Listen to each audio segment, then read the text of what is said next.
It's Rita. She's escaped and she's attacking the planet. Ay, ay, ay, what do we do? Teleport to us 5 overbearing and over-emotional humans. No, not that, not teenagers. That's correct, Alpha. I was afraid of that. Hey, thanks, Zordon. It's only the fate of the frickin' planet at stake. Has someone changed the water filter in your tube lately? Ladies and gentlemen and others, welcome to Mighty Morphin Power Rangers Season 1. Go, go, Power Rangers! 5 years ago, I started a little project called History of Power Rangers. I had done a Power Rangers homage on Atop the Fourth Wall and decided to re-watch the show, and in my rewatch, I had crazy theories and ideas that popped into my head. So I wanted to share those thoughts with people. To make matters worse, I decided to do it for every season, giving comprehensive analysis and recaps of the entire show, even for seasons that I hadn't watched before. Those videos were hosted on a service called Blip.tv that sadly no longer exists. While the original videos still exist, a lot has happened over the last 5 years, at the time of this recording anyway. Most prominently for me is that I am on YouTube now. When I began rebuilding my presence on YouTube, I re-uploaded all those videos.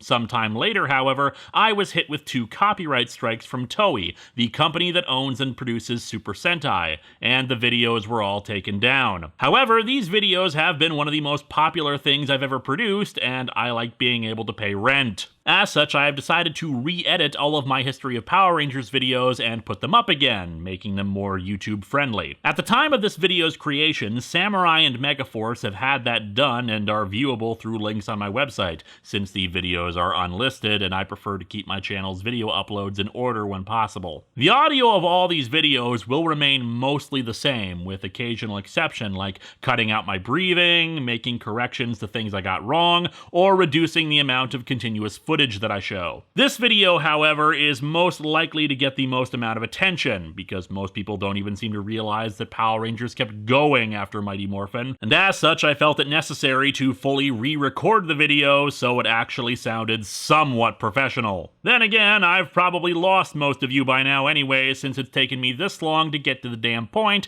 and my only real joke so far has been about Zordon's tube. Speaking of, has anyone fed him lately? I'm sure we've got the fish flakes around here somewhere. Anyway, the point is, if this is your first time here, welcome to the History of Power Rangers, an opinionated and serious analysis of a children's show utilizing Japanese footage mixed with American footage about rubber-suited monsters getting punched by people in spandex. And with a premise like that, you can see why it deserves serious analysis. Because this is a biased perspective, I fully expect people to lob hate at me for disagreeing with their opinions, and that's alright. This series is not a comparison to the source shows that Power Rangers uses footage from, collectively referred to as Super Sentai. I have no interest in the Sentai. Not that I question its quality, it's simply a matter of me not caring about it. All of us have heard from friends and loved ones about something that is a must-see, something that is the best ever, and that we do ourselves a disservice to not see it. But in the end, there's still stuff we don't see simply because we're not interested. And in this case, I grew up watching Power Rangers, and it is Power Rangers that I have come to praise.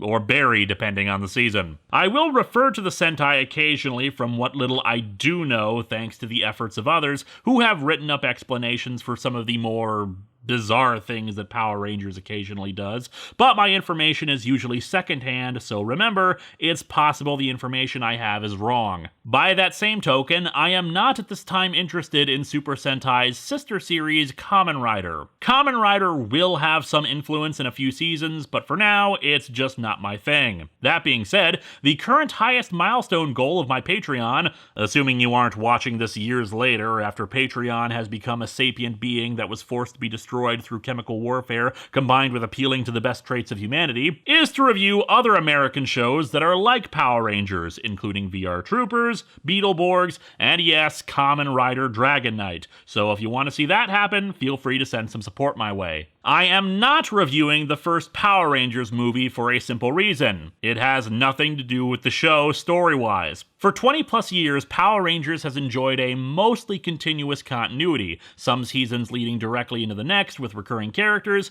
but the movie takes place in its own separate universe and I feel no need to cover it. For a more comprehensive look at it, though, I did a review of a comic adaptation of it on Atop the Fourth Wall. With all that out of the way, let's talk about the first season. Mighty Morphin Power Rangers was an idea that Haim Saban had had for several years in the 80s, in particular in 1986 producing a pilot for adapting the Sentai Bioman. Saban and partner Shuki Levy were mostly known at the time for composing music for kids shows, including but not limited to Inspector Gadget, He-Man, and The Real Ghostbusters. Saban loved the idea of mixing the Japanese and American footage, saving production costs a ton, but unfortunately no one was interested in it. According to Levy, Saban carried a video cassette of it around and kept pitching it to networks.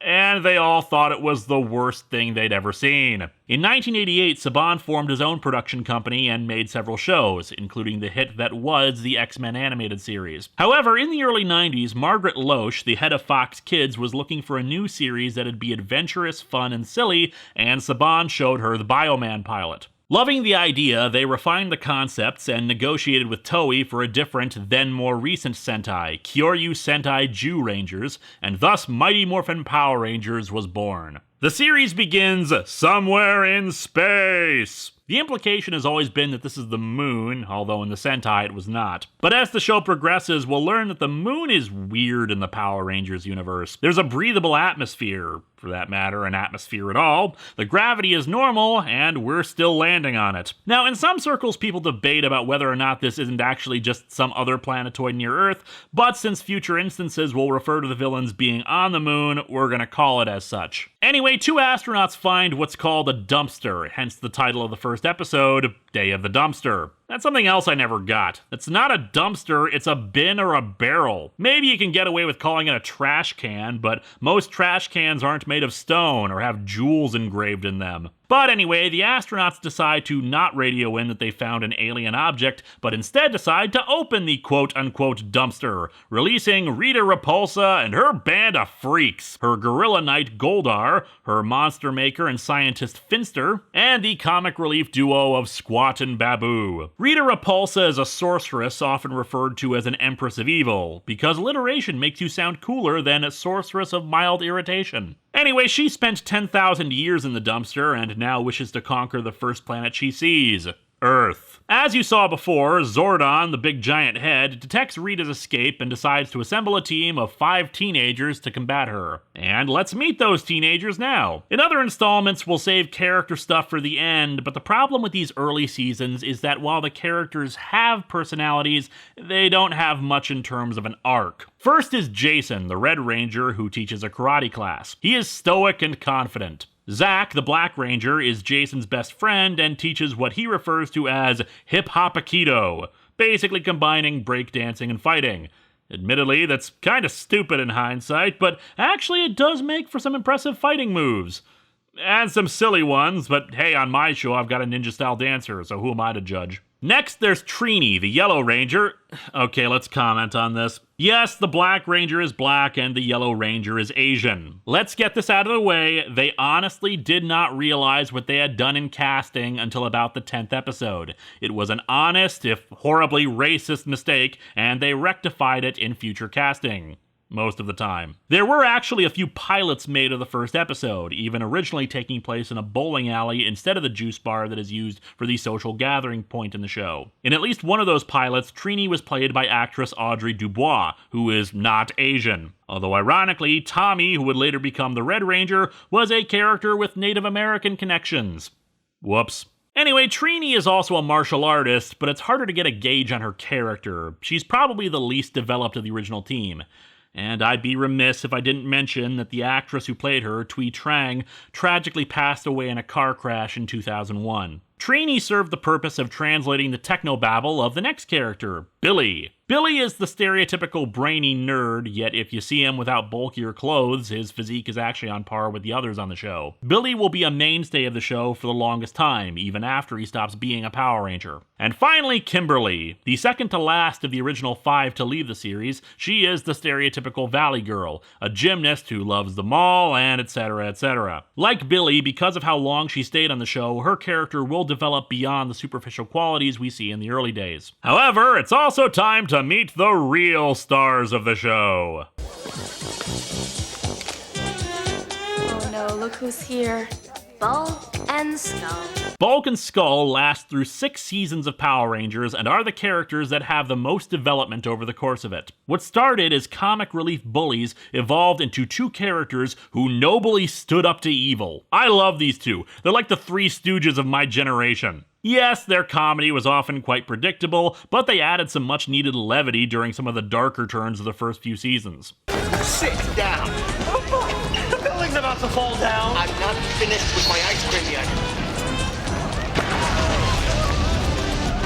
Now I'm finished. Often, their comedy subplots were actually more interesting than the plot of the episodes, and they remain some of the most popular characters on the show. Even if they began as bullies, though not particularly good ones, since it was obvious any one of the Rangers was capable of kicking their asses, these are the 2 that went through the most changes. Since they are the longest lasting cast members of the original and the only ones with an arc, I consider them to be the actual main characters of the show. Incidentally, it turns out their first names are Farkas and Eugene.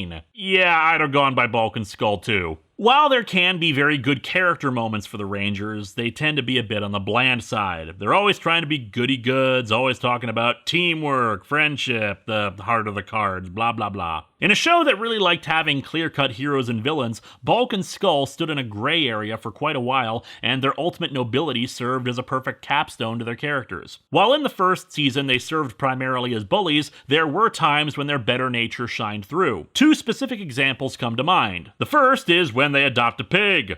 Now, ultimately, the pig proved to just be a monster, and they were frightened of it when that happened, but they seemed to actually be nice to it and want to take care of it after adopting it. The other is in the episode Crystal of Nightmares, where the 2 are put into a dream state. And what do they dream about? Becoming superheroes and saving the world. Now, in the dream, they can't drive the Megazord properly, but I think the fact that they want to be good guys, even if they are selfish and inept, will help come into play in later seasons. But now back to the plot. Rita launches an attack on Earth, causing an earthquake to develop. As people jog lightly out of the juice bar in panic, the 5 teens suddenly decide to stay exactly where they are, planted to one spot, before being teleported away by Zordon. Zordon explains the plot of the show, that they have to fight Rita using morphers that will harness the power of ancient beasts like dinosaurs, the saber-toothed tiger, and the mastodon. We also meet Alpha 5. Alpha can get pretty annoying early on with his constant proclamations of "ay ay ay ay ay," but he's ultimately harmless and serves the purpose of being able to help do all the things Zordon can't do since, dude doesn't have hands. The teens don't buy any of this, which I guess isn't that surprising, but one would think the teleportation, tube head, and robot would be compelling evidence. Rita is somehow able to discern that Zordon is doing all of this, and while we learn later that no one can enter the command center without a power coin, the source of the Morpher's power, she does send a squad of her foot soldiers, the Putty Patrol, to attack and kill the Rangers. The Putties are pretty cool. Sure, it's just a guy in gray spandex, but it's the face that really makes it. Kinda like a deformed Cyberman face. What's amusing to me in hindsight is that if she hadn't attacked them, they very well may have never become Rangers, since during the fight they decide to use the Morphers and, for the first time, become the Power Rangers. Since this is lifted from the Sentai footage, they're immediately teleported into a city to use that footage. They also get their Zords, the giant robots that, well, let's be honest, most of the time the individual Zords are pretty useless. Sure, sometimes they'll use them individually, but hey, it's cooler to have a big single robot instead of 5 smaller ones. The original Megazord is classic. From the horns to the big-ass chest to the power sword, it's just iconic. I love it because it's just so simple. A big blocky robot that looks like it can kick your ass.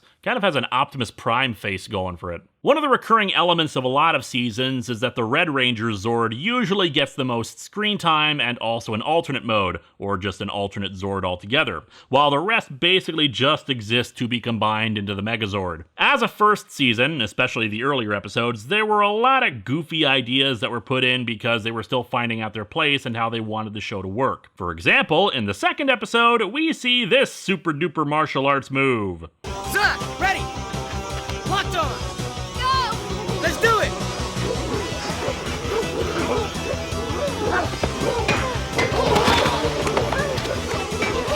Suddenly puts that scene in Matrix Reloaded with Neo spinning on a stick in perspective, doesn't it? Elements seen in the first few episodes wouldn't really make any reappearances later. For example, the Rad Bug. The Rad Bug is one of the silliest, most illogical things Power Rangers ever did. Billy invented a flying car that could enter the command center somehow. We have to assume he used technology from the command center to build this thing, because otherwise, Billy just invented a flying car out of crap that he had in his garage. And you know what? It's awesome! Why the hell didn't they ever bring this back? By the 17th episode, we had what was probably one of the best things they ever did for the series, and has had a lasting impact to the point where even the advertising for the final episode of the season 20 years later was all about his return. Jason David Frank as Tommy Oliver, the Green Ranger. Love him or hate him, this was the character that really cemented Power Rangers for the audience. In a 5-part story, since this was in the days when new episodes of the series were shown on weekdays, called Green with Evil, Rita unveiled her plan to create her own evil Power Ranger, the Green Ranger. Where she got the power coin we'll never know, especially given what we learn later concerning their creation. Unfortunately, the Green Ranger is also where we see some of the seams fall apart between Japanese and American footage. In the Sentai, the Green Ranger had a rubber shield, whereas the American one was cloth, since sadly they had to make do with what they had, and sometimes suits and props are damaged in transit, assuming they get sent at all. It's pretty shabby and terrible looking, sadly. Also, trivia note, the crew would routinely lose the Morpher props, so they would just go out to the toy store and buy a Morpher in order to use it for the show if they had to. The toys were just that accurate. In any case, the Green Ranger was where things suddenly got interesting. For one thing, the fact that it was 5 parts long showed us that this was an epic like no other. No other kid shows did 5-parters at the time, and the guy was just badass. He wasn't some weird-ass monster with a goofy gimmick,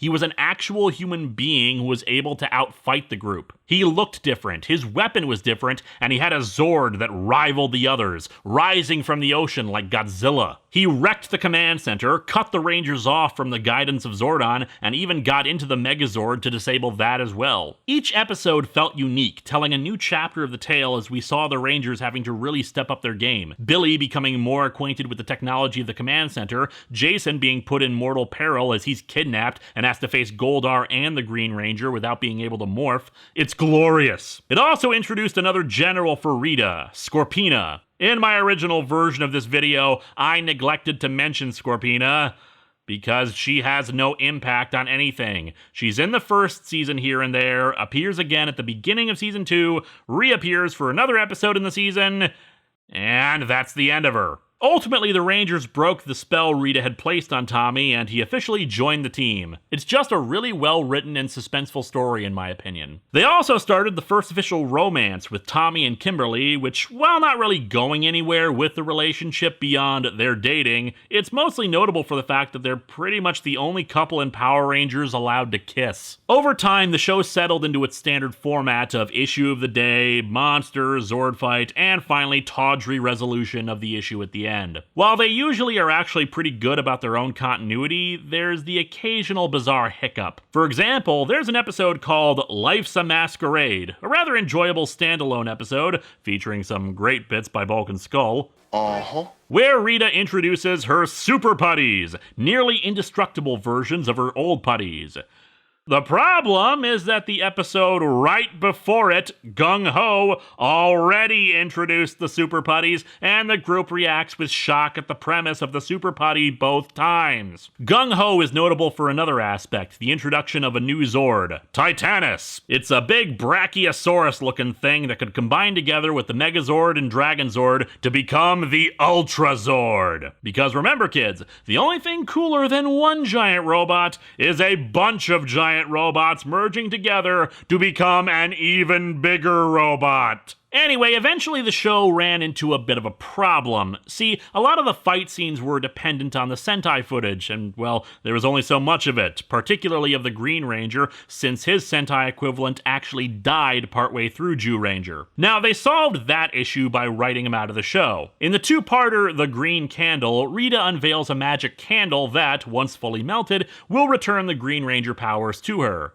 Why the hell she never unveiled this until now is a good question, but the point is that Tommy is going to lose his powers. Still, as evil plans go, this is certainly better than her usual rigmarole of trying to ruin the teenagers' days by sending putties to cause minor inconveniences. Plus, as the Spoony one once pointed out, using a candle to take over the world. Well, that's pretty hardcore. The Rangers fought valiantly, and Jason himself tried to stop the candle, but ultimately failed. In order to prevent Rita from getting her hands on the Green Ranger powers, Tommy transfers them to Jason, granting him his shield and the Dragon Flute. Jason's failure to stop the Green Candle is something that would haunt him next season, but we'll get to that next time. Writing the Green Ranger out was also a brilliant move from a marketing perspective. Tommy was a popular character, and instead of overexposing him, limiting his appearances for special occasions later meant that kids would be more inclined to tune in the hopes of seeing him during those episodes. Bear in mind, they didn't actually need to write him out of the show, especially for what they ended up doing later for the season. But this little bit of continuity really helps ensure that there is an ongoing story and makes kids want to see what the next episode is going to be like. Which brings us to Return of an Old Friend. Rita finally comes up with a plan that's not completely nonsensical and goofy, which is kidnap the teens' parents and ransom them for the power coins. They also take control of Billy's mind and force him to take the Dragon Dagger. This is the first time we actually see their parents,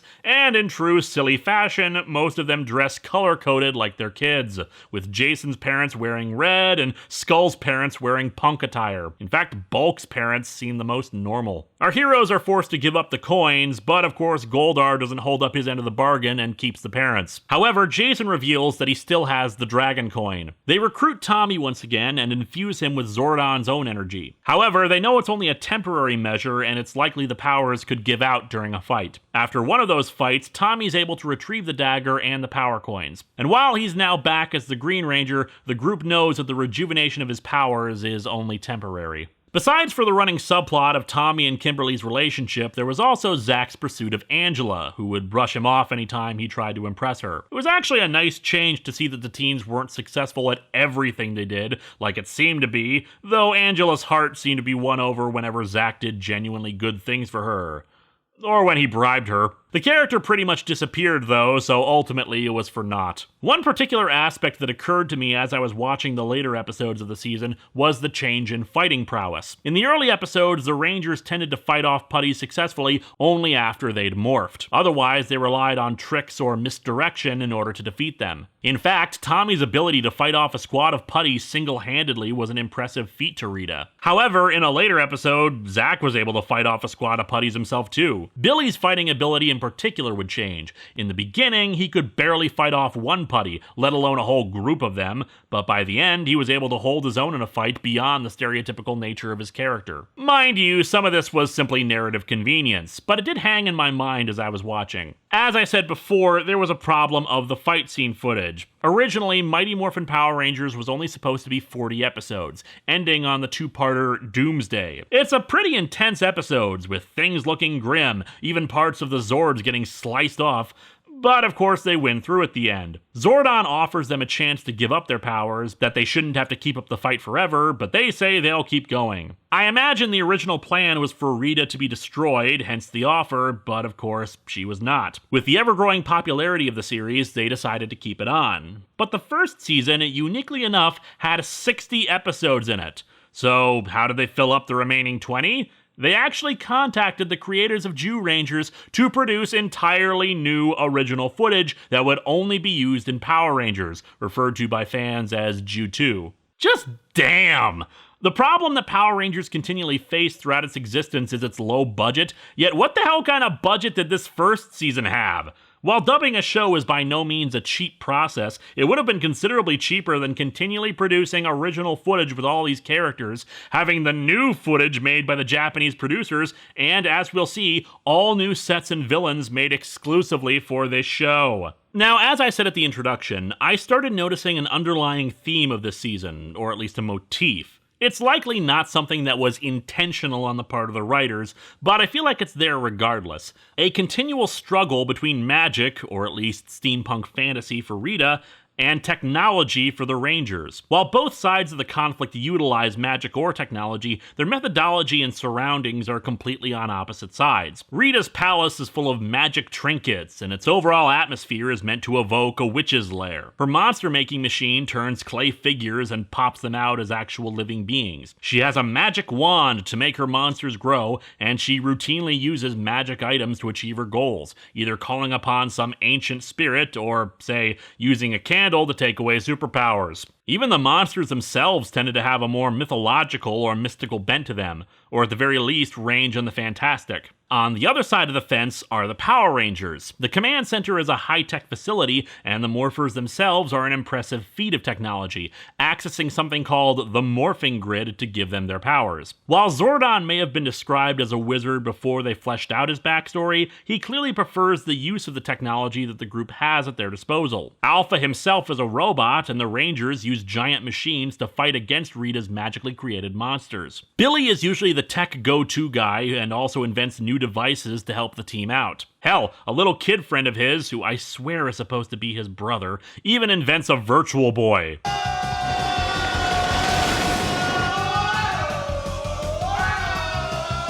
Technology is presented as something extraordinarily necessary and useful to the team and the world at large. Mysticism and magic, while useful sometimes, are presented as tools of evil. What's interesting about this is that by the time we reach Zeo, that position will have swung more towards a balance. One thing I definitely neglected to mention originally was, well, the pretty obvious Wizard of Oz connections. I'm not sure how much of that was actually part of Jew Ranger's inception, but it's pretty cool how much of an influence it had. You've got a giant floating head referred to as a wizard, which, considering they changed his backstory slightly a bit later to be an alien, could be considered the man behind the curtain idea.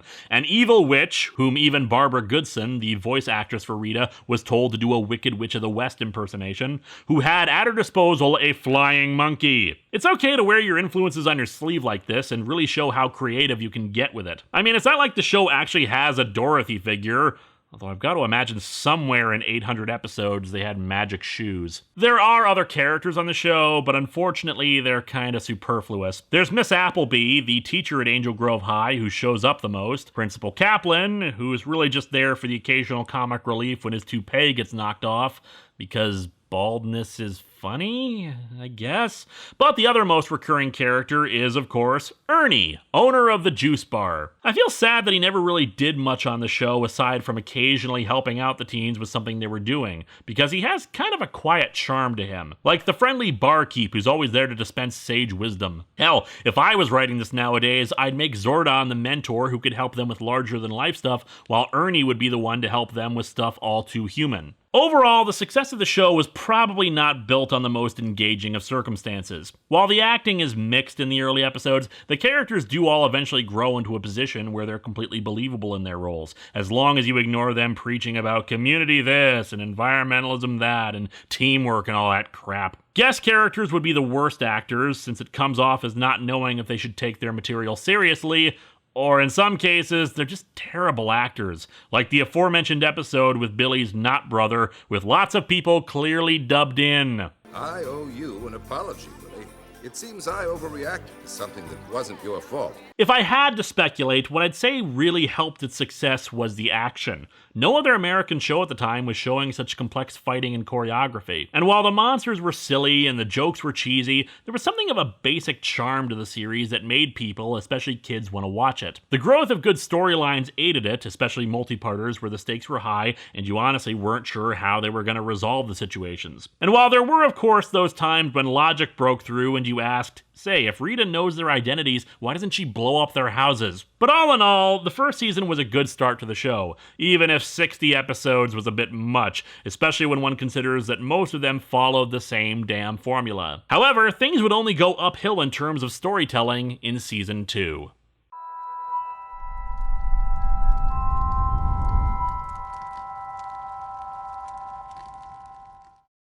Hey guys, I mean, you don't even know what you're talking about. We were talking to a giant floating head.